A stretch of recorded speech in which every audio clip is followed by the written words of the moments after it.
crowdfunding campaign a success? Depends on how you define success. Today, I'm going to break down every step of that campaign, where the money came from, what we're going to do with it, what I did that worked really well, and how I really messed up. If you're new here, hi, my name is Lauren Marie Fleming, and I am making my first short film. Well, my first short film in 20 years since I left film school.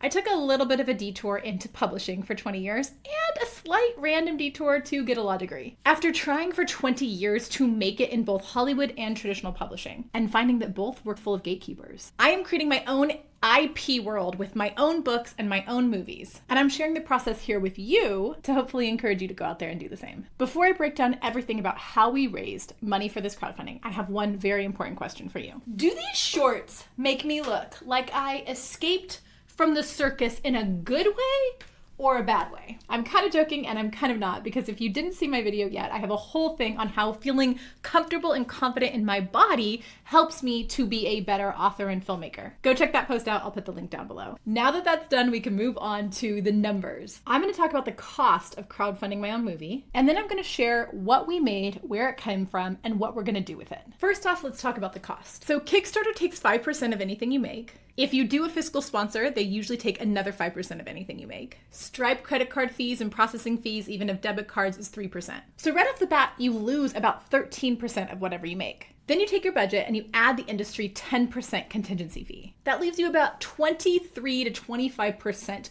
more of what the budget you think is going to be you need to go and crowdfund. For us, we used a company called Seed&Spark instead of Kickstarter, specifically because they don't charge that 5% fee that Kickstarter does. That said, nobody warned me that Seed&Spark was going to automatically add a 25% tip to every single person who goes through. And my less than tech savvy friends and family members didn't know how to turn that off and found themselves paying a lot more than they thought they would. Some even told me later that they lowered the amount they donated to me to cover that and compensate that. So if you're using Seed&Spark, please know that they add 25% automatically as a tip. You can go in and change it to 0, but you have to be tech savvy enough to know how to do it. I also had multiple people tell me that their user interface was really complicated and complex and they didn't understand everything about it. That said, I loved Seed&Spark for one thing specifically. You break down your budget into specific things and you can have somebody loan you the amount for that budget item, which when we get to our numbers, you'll understand why that was so important for us. Also, as somebody who gives to a lot of crowdfunding campaigns, I like the idea that I can choose, hey, I'm gonna cover catering,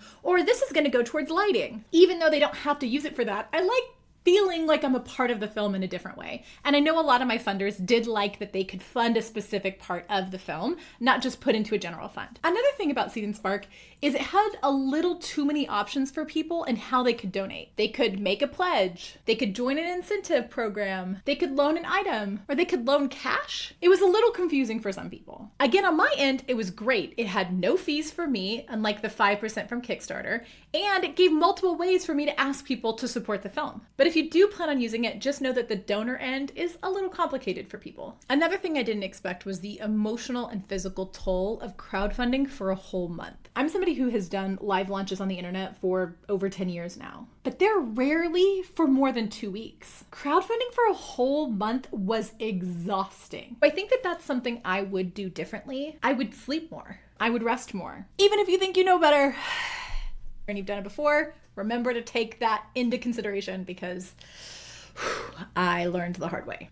Now that we've talked about the cost, let's talk about what we actually made. If you look at our Seed&Spark campaign, it looks like we made $16,360. That is not true. And here's the thing with Seed&Spark. People can donate their time or their energy towards something, and so that goes towards your overall crowdfunding campaign number. But that doesn't mean that you raised that much. So I want to be transparent here. I'm going to break down. Through 43 generous people, thank you to everyone who donated, we were able to raise $5,900. That is an average of $137.20 a person, which is pretty amazing. Our lowest donation was $5, our highest donation was $500, and most of it came from people who were just super excited about us making a movie here in San Diego. That's 43 people who believe in this film. I also personally put in $2,480 of my own money towards the campaign so we could hit our green light number. And also, I want to put my money where my mouth is. I can't ask my people to give money if I'm not willing to give money as well. So that took us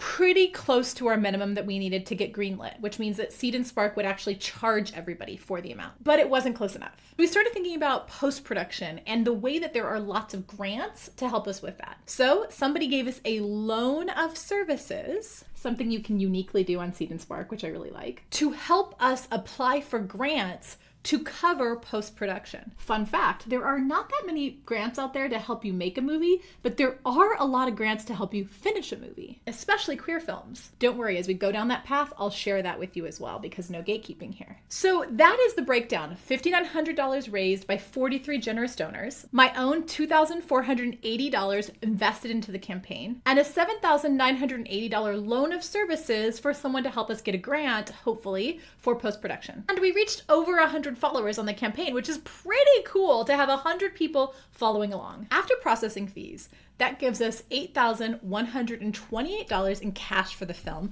plus any grants we're able to get, but we're not counting that at first because we don't know if we'll get it, which is just barely within $10 to $20 of what we can do to make this film work. But guess what? It means we can make this film work. We can make this film on $8,128. Whether you donated or whether you followed, I'm so grateful for your support, because I literally couldn't have done this without you. I was at rock bottom and the cheerleading helped me climb back up and be like, okay, Lauren, one last week, one last push, you've got this. So was our crowdfunding campaign successful? We didn't hit the $20,000. We didn't even hit our full $16,000, but we did hit $8,128, which is enough to make a movie. I burnt out in the process, but I also learned so much and connected with so many people and had a really beautiful time putting myself out there. So was it a success? Here's something I think about all the time. Objectively, you can say that my novel, Because Fat Girl, is a success.